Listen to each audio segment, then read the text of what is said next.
With Thanksgiving around the corner, we've got a 4-day weekend coming up. Let's talk about how to incorporate this into your study plan.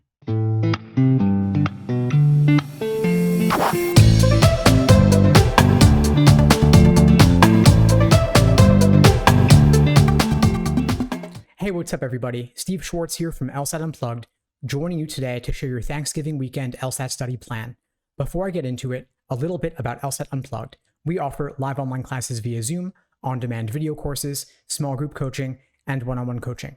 Check out the links below this video to find out more and to book a call with me and my team. We'd love to help you out. So the reason I'm making this video is that, of course, we have a 4-day weekend coming up with Thanksgiving, and you may be wondering, how do you incorporate this time into your LSAT study plan?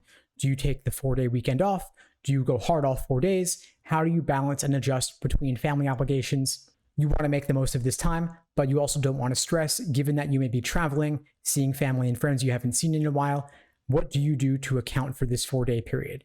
First off, I want to encourage you, don't stress. The LSAT is a marathon, not a sprint, and you can afford to take all 4 days off if you feel that you need to. If you don't want to bring your LSAT books or laptop with you or your tablet, you want to just focus on good time with family and friends, that's totally fine. In the past, a lot of folks would be stressing because they would have Thanksgiving weekend right before the December LSAT. Luckily for you, there's no December LSAT this year, which means you can take the weekend off stress-free, knowing that you won't be taking the LSAT until January at the earliest, over 1 month away from Thanksgiving weekend.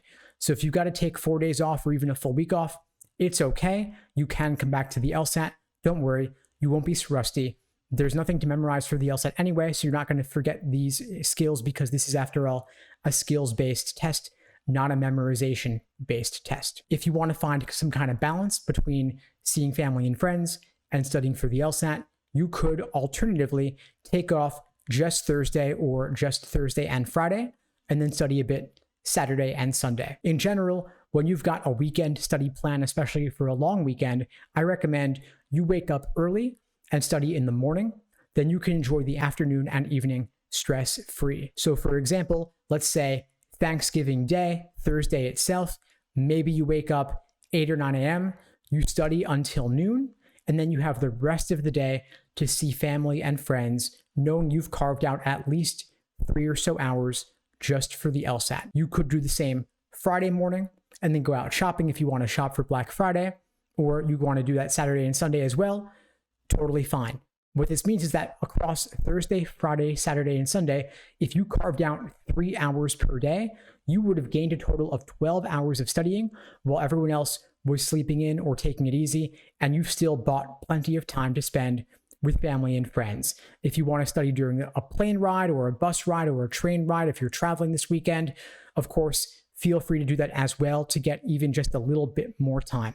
Or if you want to do just one LSAT problem per day, a logical reasoning question, a game, a passage, just to keep up that momentum, that's also a totally fine approach.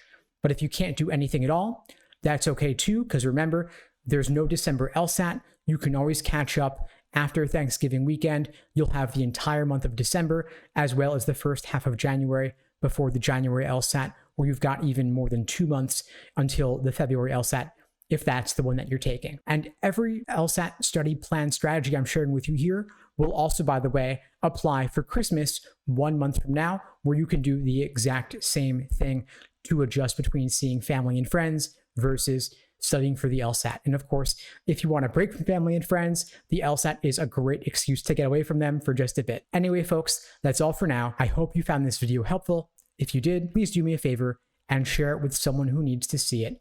I don't do any advertising for this channel. I rely only on word of mouth to help get the word out, and your sharing this video makes a big difference. Maybe you know someone in your LSAT prep course or your study group who's also wondering how do they adjust their LSAT prep calendar during Thanksgiving weekend, and sharing this video with them could help them make the difference in getting a top score and getting into their dream school. Anyway, folks, that's all for now. In the meantime, I'll wish you all the best and take care.